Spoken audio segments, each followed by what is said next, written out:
This serial killer has kidnapped a girl, and he is transferring her somewhere in the back of his red van. Elsewhere, an old man prays to the god to get an answer. He wants to know if his granddaughter will be able to make it back home safely. At that moment, the red van stops right below the temple where the old man is located. The kidnapped girl sees her grandpa and tries to notify him of her presence. The old man is not able to hear her even though he randomly walks down the streets. When the girl sees him, she bangs her head hard on the van's glass in order to draw the attention of the old man. The man instinctively walks near the van, but he is not able to see inside because the van's windows give him a reflection of himself. At the same time, the girl is desperate because her grandpa is right in front of her eyes, but she can't communicate with him. When the old man gets too close, the killer drives away fast. The city of Taipei has been terrorized by a serial killer who appears to be unstoppable. The police are not even close to getting him, and the ruthless murderer continues on his killing spree. One day, all the TV channels receive a videotape of his. Some of them wonder if they should broadcast this on television, but all the channels decide to play the video as they desperately want to get ahead of their competition. The chatter throughout the city can't be silenced. As people gossip about this tape, it is revealed that the serial killer has sent more tapes to the media outlets in the past. Before murdering one more victim, the killer, who everyone calls No, taunts a prosecutor called Qua, who has made it his mission to stop this lunatic. The next morning, a young girl takes her dog out for a walk in the park. Her day does not start well since her dog leads her to a red box with a hand in it. The police are called immediately, and then prosecutor Qua follows. Qua has a talk with Detective Yong, who seems to be in charge. While Qua takes his time to investigate the scene, he asks Yong to ask the witnesses for details, before landing his eyes on a camera guy named Jian, who seems weird to him. Things get more and more complicated for Qua, who decides to check up on a female reporter named Lu because she has been following him around. Then, Qua meets with the coroner to examine the hand they found. The fact that sticks with the prosecutor is that the hand has one dislocated thumb. Qua asks the coroner if he has ever had another body with a dislocated finger. The experienced coroner recalls a case from 3 years ago. Qua digs in his files and finds the case. A man named Tian had killed a girl who refused to sleep with him and then buried her. While he finds more information, Qua realizes that the girl who was murdered used to live with Lu the reporter. The next day, Yong brings some rare handcuffs for Qua to see, and the team finds out that there is a specific type of finger cuffs which was probably used on the victim. In the meantime, the serial killer has kidnapped another girl, and he is transferring her somewhere in the back of his red van. Elsewhere, an old man prays to the god to get an answer. He wants to know if his granddaughter, Sin-Yi, will be able to make it back home safely. At that moment, the red van stops right below the temple where the old man is located. The kidnapped girl, who is Sin-Yi, sees her grandpa and tries to notify him of her presence. The old man is not able to hear her even though he randomly walks down the streets. When the girl sees him, she bangs her head hard on the van's glass in order to draw the attention of the old man. The man instinctively walks near the van, but he is not able to see inside because the van's windows give him a reflection of himself. At the same time, Sin-Yi is desperate because her grandpa is right in front of her eyes, but she can't communicate with him. When the old man gets too close, the killer drives away fast. Prosecutor Qua continues his research and he wants to have a word with Tian. A policeman brings him into the interrogation room. Qua tries to be cool with him. Tian can't understand why the prosecutor is making small talk, so Qua starts reading Tian's old statement about the murder he committed. According to the statement, the girl Tian killed was working as an escort, but the two of them had a disagreement about the money. The girl threatened Tian that she would accuse him of abuse if he didn't pay her. Tian got angry, took the girl into his apartment and kept her there for a week before killing her. Once they are done with the statement, Qua gives him the finger cuffs to examine. Then, he asks the murderer to trap his fingers in the cuffs. As Qua observes him, he realizes that Tian has no idea how to use the cuffs. First, the murderer traps one of his fingers and then struggles to trap the other. Lastly, the prosecutor shows him some photos and informs him that many victims are being found with dislocated thumbs. Qua believes that something is not right, and tells Tian that he can give him a call if he wants to talk. Meanwhile, Lu is trying to use the vending machine, but while she is looking for something to drink, Jian the camera guy is shooting a few frames of her. Lu notices him and the young man stops his filming. As he acts nervously and tries to walk away, he stumbles on another man who works in the channel, Chen. When Chen is alone with Lu, he advises her not to take Chien seriously as he is very anxious around women. However, there is something worrying about him as he likes to take pictures of various women. The next morning, Lu visits Mr. Ma, the old man who lost his granddaughter. Lu convinces him to give her an interview because she can make the situation public and that might help them find Sin-Yi. The old man narrates that he is the one who raised Sin-Yi because her parents divorced when she was a kid. Mr. Ma spends his nights handing out brochures to strangers, hoping that maybe one of them has seen his granddaughter. He also tells Lu that Sin-Yi's mother is in a coma because she had an accident a few days after her daughter disappeared. Elsewhere, Kwa has taken Yong to the place where Tien's victim was found. Kwa makes some calculations but the numbers don't add up. He concludes that Tien would not have enough time to drive from the town to this place and also dig the grave for his victim. By the power of deduction, Kwa assumes that Tien had an accomplice, but as they investigate, the two men find a red box with a hand inside it in a nearby house, which indicates that the serial killer was expecting them. Back at the police station, the officers wonder if this hand belongs to Sin-Yi.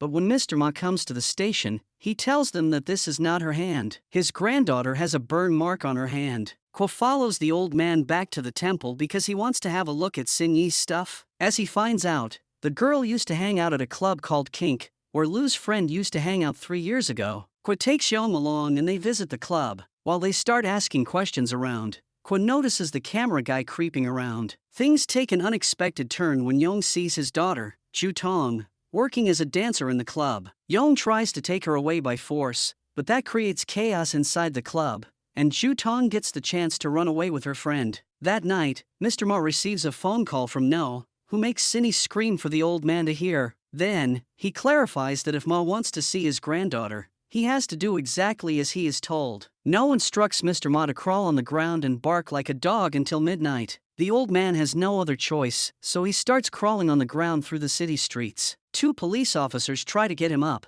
but Mr. Ma pleads with them to leave him alone. When the old man returns home, he finds a red box with a key on it. As he opens it, he finds Sin-Yi's underwear and a videotape in it. Sadly, the video portrays the killer asking Sin-Yi to pray to her God to save her. He is so twisted that he wants to show this video of her praying to her grandpa. Sin-Yi denies cooperating with him anymore because she knows he is never going to let her go. No becomes angry with her attitude, and he decides to kill the girl on camera. Mr. Ma is devastated, and Kwa can't believe how brutal this serial killer is. While the prosecutor is about to leave the old man's temple, a crowd of reporters awaits him outside. Kwa is bombarded with millions of questions, but he doesn't reply to any of them. The public goes crazy with these peculiar cases of women getting murdered. The media outlets also apply pressure on the authorities, so the police create a team whose sole purpose will be to find No. That night, a police team goes to the Kink Club for control. Young is happy to see that his daughter is not working as a dancer anymore. He gives her a call in order to make amends with her, but his daughter is not in the mood to talk to him. Instead, she calls her best friend. Unfortunately, the killer's red van drives right past Ju Tong's friend. Then, the serial killer stops the van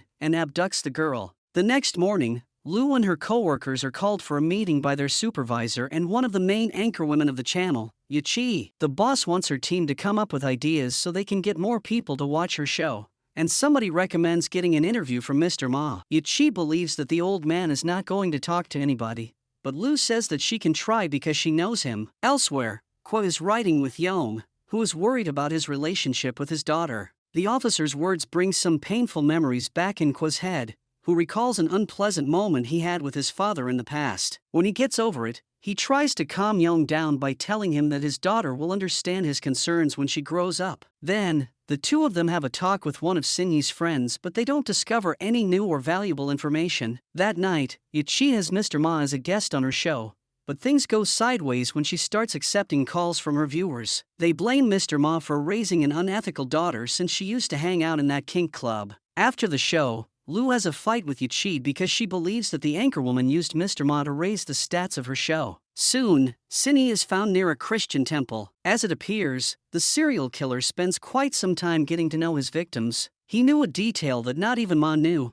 that Sin-Yi was baptized a Christian, but she never told her grandpa. While more women are disappearing, the prosecutor tries to find clues, but nothing leads him to something with enough credibility to uncover the serial killer. At the same time, Lu tries to do her own research as well as help Kwa. The two of them have grown a bit closer to one another, and Lu visits him to the police station just to bring him some aspirins. However, their moment is interrupted by Wu Huai, an old friend of Kwa who also happens to be a professor of psychology. Lu leaves them alone and Wu Huai gives her opinion to the prosecutor, saying that the serial killer probably views his murders as his creations. After the brief meeting with his friend, Kwa has to meet the other officers because a red box has been found on Yong's car. Some detectives take pictures of the inside of the box while some other officers prevent Yong from being near the box. That makes Yong very angry because this box might have something to do with his daughter, but that's the reason Kwa doesn't want him near the box, because he is not certain if Yong is acting like a detective or like a relative right now. Yong takes a step back and manages to calm down, apologizing to Kwa about his temper and asking him to allow him to be a part of this team. Nevertheless, the conversation is interrupted by the other detective, who informs them that somebody called Lu's channel and claimed that he is the serial killer. As soon as the policemen learn about this, they storm into the TV channel to talk to Jian, who happens to be the one who answered the call of the serial killer. Jian reveals that this is not the first time the serial killer has called them. The previous time was when Kwa saw him with the video camera inside the club. Chen walks into the room and tells the police squad that he was the one who sent Jian to the club after that phone call because he thought there would be something worth documenting. As for this time, Jian has recorded the serial killer's call on a tape and he plays it for Yong to hear. As it appears, No has kidnapped his daughter and he wants the officer to plead for Ju Tong's life on national television. Yong gets extremely mad and he even blames Kwa for not doing his job correctly. When he walks outside with his fellow officer the red van crosses right behind them. The serial killer wants to taunt them, so he just parks behind them for a few moments. When the officers turn around and take a look at the van, they have no idea that Ju Tong is watching them from the back of the van. The girl is tied up and the serial killer drives away with her right under the nose of her father. Later at the police station, everyone tries to console Yong, but the man is worried about his daughter. He considers going live to ask the serial killer to spare his daughter even though everyone advises him against this. In fact, the police commander tells him such a move would create panic because people would believe this killer can do whatever he wants. Then, Yong has a private talk with Kwa and asks him what he would do if his own daughter's life was at risk. Kwa has no idea how to answer that, but Yong's question triggers yet another of his memories. This time Kwa remembers being a young man and entering a house. Inside the house, he finds his mother dead with his younger sister. Back in the present, the police find the red van abandoned, and Yong recalls that he has seen this red van before. The first time he saw it was on the cameras, when the van drove next to his car to drop the red box on his vehicle. The second time was when they walked outside the TV channel, where the killer drove right behind him. Needless to say that Yong is out of control. The officer decides to appear on the TV show that night with Chen as the anchorman. The officer starts telling his daughter about all the mistakes he makes, while she is tied up and watches him on the TV. At the same time, the prosecutor drives to the TV station and asks the manager to stop the broadcasting. Since nobody is listening to him, Kwa decides to crash the live stream, while Yong begins begging the serial killer to spare his daughter's life. Kwa bursts into the studio and creates a mess. The chaos ends with Yong punching Kwa because he believes the prosecutor is putting his daughter's life at risk. The next day, Kwa faces a lot of backlash as the police commander scolds him about what he did. Not only all the civilians are confused with this case, but also the parliament is mad at them. Kwa proclaims that none of this makes any difference to the killer, but that's not enough to calm the commander down. That night, Chen meets with Lu and convinces her to return to the TV channel and work as a reporter after being fired by Yichi. When she arrives there, the manager explains that Chen's team needs more people, so he had no issue with Lu coming back and working under Chen this time. Yichi pretends she has no problem with that, but she kind of hates Lu. Elsewhere, Yong is having a hard time dealing with his stress, so he decides to take action and corner Jian, believing that he has something to do with the serial killer. Yong roughs him up and asks him about the missing girls, but Jian replies he has no idea. Eventually, Yong is interrupted by Wu Huai and he allows the cameraman to go. The woman takes Jian back to her place and takes care of his wounds. The next morning, De brings some clues for Kwa to examine, telling him that Jian was involved in a case when he was underage. According to the report, he had beaten up a girl pretty badly. Right next, Wu Huai visits Kwa for a talk, complaining about Yong. Their conversation reveals that Jian is her brother. Kwa tells her about Jian's old case, but Wu Huai claims the accusations are not true. The police made a mistake and they never gave her brother a chance to explain. In the meantime, Ju Tong is able to free her legs, and she makes an attempt to escape with her friend. As she tries to carry her friend with her, the killer catches up to them and attacks them. As he attacks Ju Tong, the killer is revealed to be the DJ from the club many of the female victims used to visit. During Chi's next show, she talks about the murder cases before she announces that they are going to receive phone calls from their viewers in order to hear their opinions. However, the first person who calls them is the serial killer. No opens a dialogue with the TV hostess, while Kwa sends it to the police station in order to track the call. The call lasts a few minutes but the police are unable to trace it. Before he hangs up, the killer tells Young to go to the park where he had forgotten his daughter when she was a little kid. Young rushes to the park and finds a dead body. This body, though, belongs to his daughter's best friend. Meanwhile, Jian visits the DJ from the club, Jaon, revealing that they are close friends. Jian proclaims that the killer's voice reminds him of Jaon, so he asks his friend if he is the serial killer. Jaon replies he is not, and Jian leaves his house after apologizing to him for coming uninvited. A flashback reveals that the two young men have been friends since childhood. Their relationship began at a time when Jian was being severely bullied by a group of boys and girls. Jaon helped him out and he also beat one of the girls up. The teachers didn't get the story straight and they blamed the incident on Jian. Jian never told them the truth, that Jaon was the one who beat the girl. As he rides his motorbike, Jian calls a social service, saying that he suspects his friend killed some people. The voice at the other end of the line asks him if he has called the police, but Jian just hangs up. In the meantime, the police detectives realize that all the victims have the exact same lipstick markings on their faces, and all the markings come from the same exact lipstick brand and color. One clue leads to the next, and Kwa finds an abandoned house where Jaon used to live. Under the mattress, the name Jaon is written with lipstick. Then, Kwa visits Jia Yuan's mother, Mrs. Sun, who is absolutely crazy. She says that her daughter is living in the city after getting her university degree. The problem is that her daughter died when she was 2 months old. After Kwa finds a lipstick that matches the one on the victims, he wanders around the house and also finds a bunch of red boxes, like the ones used by the serial killer. After leaving Sen's house, to bring some more clues. Now, they find out that Mrs. Sen gave her son the name of her dead daughter, Jaon. Elsewhere, Jaon is having a mental breakdown because he thinks he is seeing the ghost of his dead sister. At the police station, Kwa watches a tape he stole from Sen's house, and realizes that the woman forced her son to be something like her daughter, even applying lipstick on his face. Kwa issues a warrant for the police to bring Jian and Jaon in for an interrogation,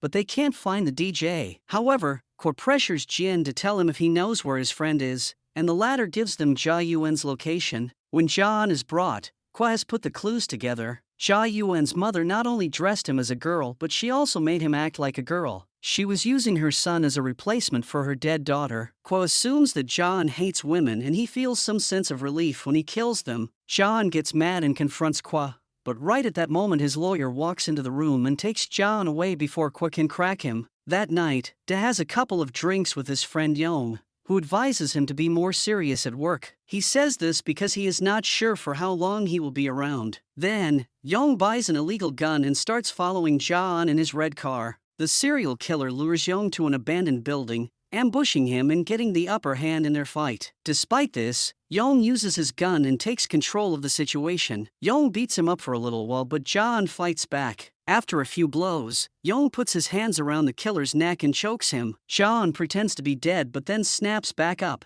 and pushes Yong off the building. After returning home and drinking some alcohol, Jaon attacks Yong's daughter again. In the meantime, Yong is found, and he is taken to the hospital where the doctors announce that he is in critical condition. At the police station, Kwa is visited by Jia Yuan's lawyer, who is accompanied by Hung Lian, the chairman of the country's parliament. This means he is a very powerful politician. Hung mentions that the police are messing a lot with a club where he is an investor, the Kink, wondering if this is an act motivated by one of his political rivals. After Hung leaves, Kwa and to look into more clues. Kwa can't understand why such a powerful politician is getting involved in this case. The prosecutor will receive the answer to that from Lu, who has been doing her own research. As it appears, Hung was married but his wife died when he was elected. Then, he formed a relationship with Mrs. Sen, Jia Yuan's mother. A few months after that, Jaon was born. This means that there is a possibility John is Hung's son. Soon, the police are able to find another dead body, but this one is not a recent death. In fact, the murder was committed 2 years ago. Kwa is able to link the body to the club and is now certain that John has something to do with this. The prosecutor orders the police squads to look everywhere for John in order to arrest him,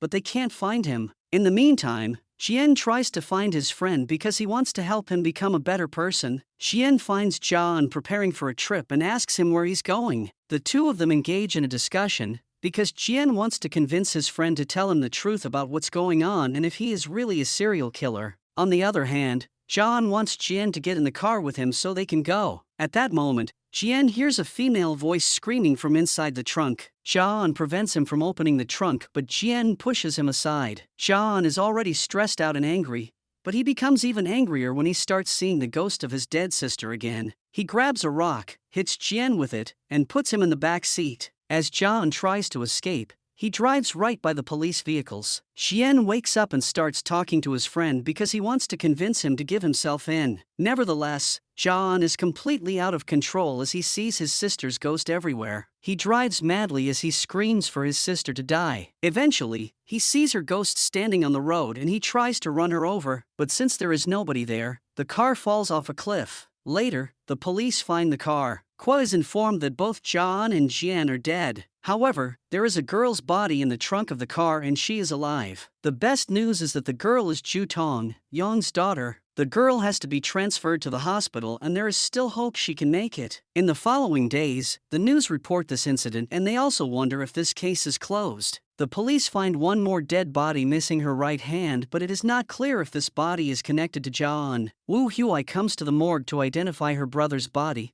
and she starts crying when she sees him dead. The news report that Jian was working with the serial killer, so Huai asks the prosecutor why he doesn't clear the fog. However, Kui exclaims that his investigation is not yet finished. He is not certain if her brother is a murderer or not. Later, the police also visit her apartment in order to conduct an investigation on Jian. Before leaving, Kui tells Huai that they will return Jian's stuff as soon as they are done with their research. The next morning, many angry relatives of the dead girls have gathered outside the place where Huai is having her brother's funeral. The relatives burst into the place and try to smash everything that reminds them of Jian. Huai tries to stop them, but a woman blames her for being an accomplice in the murders and slaps her. Chen and Lu jump in to help Huai and they try to push the angry crowd out. Then, they participate in the funeral with Huai. Later, Kwa visits Ju Tong in the hospital and asks the doctor if he can speak to her when she wakes up. The doctor explains to him that the girl is having post-traumatic stress, so maybe it is better for Kwa to talk to her after a few days. A few minutes later, Kwa is informed that two high-ranked officials are waiting for him because they want to have a talk. The officials tell Kwa to close the case or else they will have to take more aggressive measures by speaking to his superiors. Kwa asks them for 2 more weeks to investigate and then he will close the case. The officials give him a 10-day deadline before walking away. A few days later, Shin suggests to Yichi to have a government official on her show as well as Huai,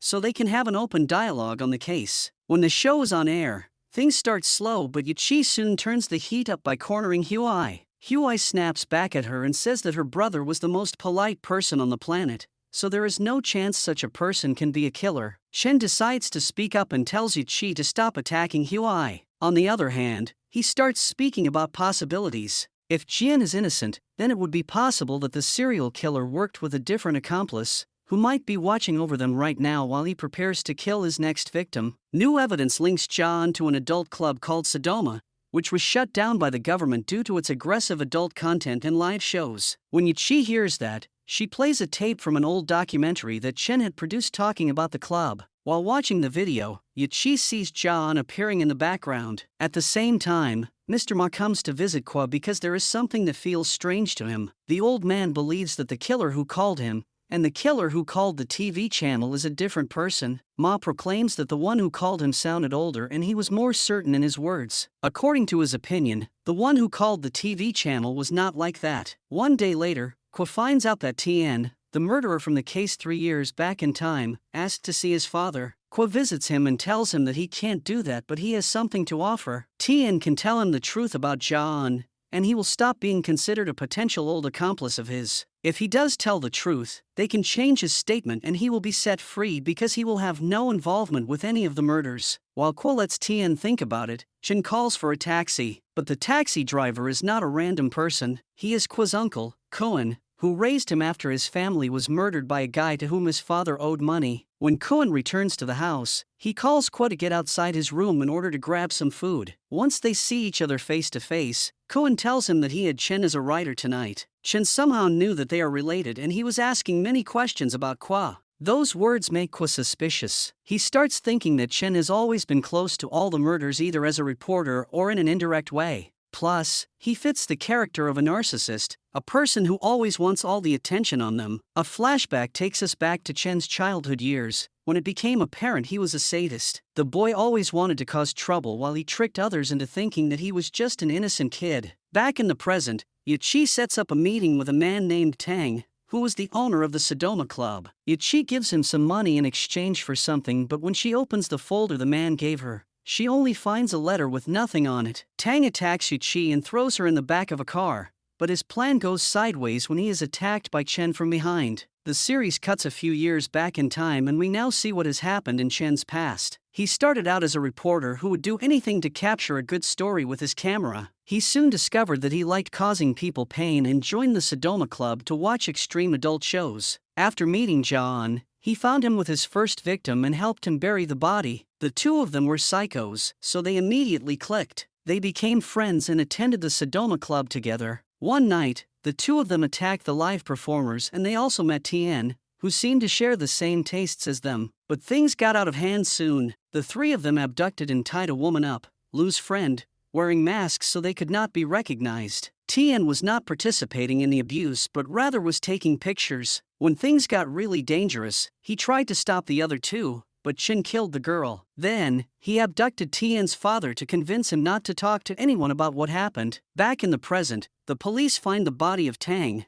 who was apparently left dead by Chen. Elsewhere, Yachi gradually wakes up while Chen is shooting a video of her. The two of them start conversing and Chen mocks her about a journaling prize she has won. According to him, she is not a good journalist because she has not told her fans that she has a son outside of marriage. Chen gets mad as they talk because Yachi tells him he is insignificant. While the video camera still records, Chen kills her brutally. Soon, Kwa and his team find her dead body as well. They know that the killings are far from over. As Kwa walks outside, he has a quick talk with Lu, who feels guilty about Yachi's death because they were supposed to have dinner together that evening. Later, the new outlets receive a new tape from the killer, who tells them that if the murder cases were closed, people would feel empty. He assures the audience that he is going to find a new protagonist to create a show for them. However, the choice lies with the audience. They can stick in front of their TVs and watch the show, or they can turn the TV off. In the meantime, Tien serves his time in prison. He goes about his usual routine until he receives a couple of pictures depicting his father. He recalls the threats that Chen had thrown at him in the past,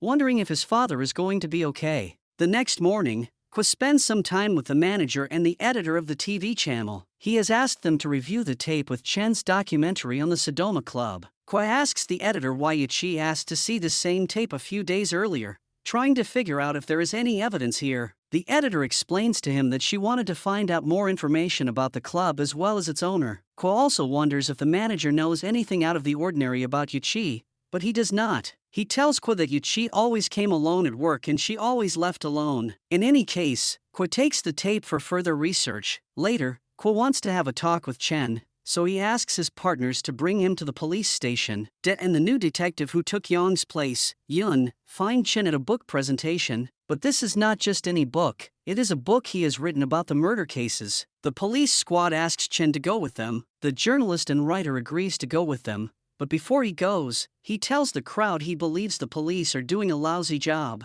At the police station, Kwa starts asking Chen if he knows Tang, the owner of the Sodoma Club. Chen initially says that he does not know the man, but he is forced to say that he knows him when Kwa reminds him of the documentary he had shot at the club. Chen justifies himself by saying that he was a young journalist back then and he considered the documentary a way to advance his career. As the two of them continue talking, Kui exclaims that this book came out pretty quickly. Even if Chen wrote a new chapter each time a murder happened, he would not be so fast to write the book, edit it, and also publish it. On the other hand, Chen claims this is a very important book and the publishing house helped him publish it as soon as possible. But then, Kui wonders how Chen knew the correct order of the murders. According to the information the police released, one of the other girls was the first to die. Although the police was wrong, this is a detail that nobody else would possibly know. Chen replies that he listened to his intuition and it was right. Then, he starts talking with passion about the cases but Kui interrupts him. Chen doesn't like to be interrupted and Kui notices that. The prosecutor asks Chen to wait for a few minutes so he can sign his statement,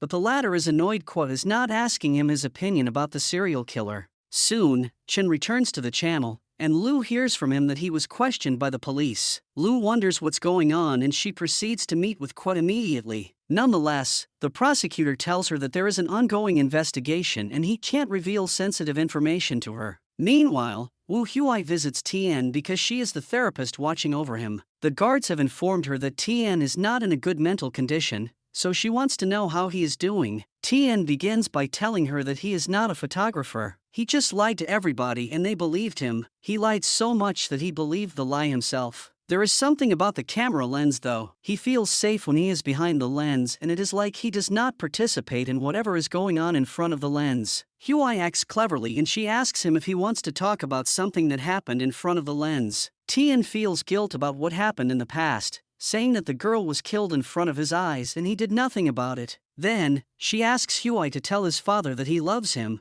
before grabbing a pen and committing the unthinkable. Tian dies slowly in front of Huai's eyes. That night, the serial killer visits the hospital but his visit has nothing to do with Tian's father. Chen just wanders around the corridor and whistles a tune he likes. That tune is picked up by Ju Tong and it reminds her of the negative experience she's had with the killer. Those memories trigger her negative emotions and she is panicked. Kui arrives at the hospital to talk to her, but he is too late as he finds the doctors administrating a sedative substance to her. Upon being asked, the doctor explains that different people have different recovery times. An emotional shock can be triggered by anything that reminds the patient of their negative experience. The next day, Chen shoots a show dedicated to the memory of Yuqi. While he is busy with the show, Lu enters his office and finds Yuqi's cigarette case. Chen catches her in the act, but Lu does not back down and asks him about the cigarette case. Chen stays calm and replies that he used to admire Yuqi, so he just got a cigarette case similar to hers. Nothing more. That night, the serial killer sends a new tape on various TV channels, but this time he addresses Kui directly. He proclaims that everybody has evil inside their hearts. The real question is what can make that evil emerge. The tape ends with the killer saying that he will make Kui express his dark side. Kui is worried that the killer will hurt his uncle, but instead,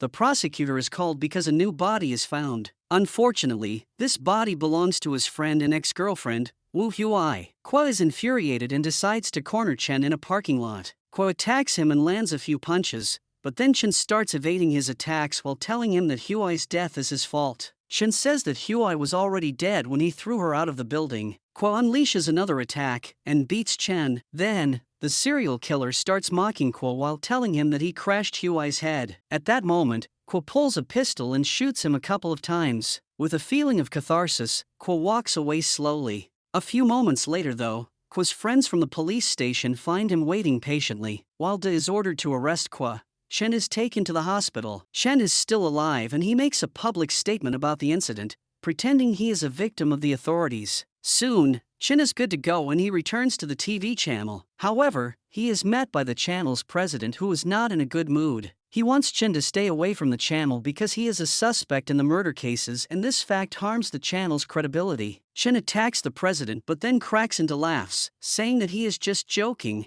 Furthermore, he tells the president that more citizens will tune into their channel now because they will want to hear his side of the story. Soon, another tape is sent by the killer, who reminds everyone that he is committing the murders because the crowd is interested. If they did not care, he would have no audience. During the next couple of days, the serial killer grows a following and the police arrest various criminals who like to wear the mask of no. In Shen's next show, he is contradicting an ex-judge about the feeling of danger that the town's residents are experiencing. According to him, the authorities are to blame because they can't do their job and arrest the serial killer. On the other hand, The ex-judge believes that this show is promoting the killer by constantly speaking about him. As the show progresses, Chen loses his cool and he verbally attacks the ex-judge, also making some inappropriate gestures. At the same time, Kwa is attacked in prison by a few inmates who want to get revenge on him for putting them in jail. Kwa is transferred to a hospital outside prison, and he recalls a visit he had from Mr. Ma. During their conversation, Kwa apologized to Mr. Ma for not catching the killer, but Ma told him that he did everything he could. Ma expressed that he believes in Kwa, even though he is scared. Back in the present, Kwa wants to appear in Chen's show, and the latter accepts this proposition because he thinks it will be good for the channel. The show begins with Kwa apologizing to everyone for his actions. Then, the host and the guest have a short talk before Chen announces that they are going to accept some phone calls from the audience. The first call is from a man who claims he is the real No, a fact that surprises both Kwa and Chen. The supposed killer says that he is going to continue his work, while he also blames Chen for stealing his ideas and putting them in a book to make a profit. Chen gets aggressive toward the caller, but he tries to hold back. Kwa, who knows that Chen is an egomaniac, addresses the caller as if he is the killer, and tells him that he has lost his edge. The murders he is committing are not a piece of art, as he claims, but rather the result of his anger. Everyone who kills can be No, which means that the real No was an insignificant person. This is the same thing Yichi had told Chen before he killed her. Chen is hurt by those words and he snaps at Kwa, outlining all the reasons he believes he is special. However, he also confesses on live television that he is a serial killer. As it is revealed, this has been a trick all along set up by Kwa. The police raid Chen's office for evidence before arresting him. Kwa tells him that he is always going to be a nobody because all he does is kill in order to prove his existence. Kwa has to return to prison, but everything else falls into place. The police find more evidence in Chen's house, and the serial killer is sentenced to prison for life. But as he is taken outside the court, a masked crowd has gathered requiring his freedom. Despite this, a masked man approaches Chen and stabs him in the stomach. While Chen dies slowly, he is thirsty to have all eyes on him, telling the cameras to stay fixed on him. A few years later, Mr. Ma has found inner peace, while Officer Yong spends more constructive time with his daughter. Kwa is released from prison after serving a short sentence and he becomes a lawyer. Lu has become a main anchorwoman for the TV channel and she keeps doing her job, asking Kwa for a statement every now and then.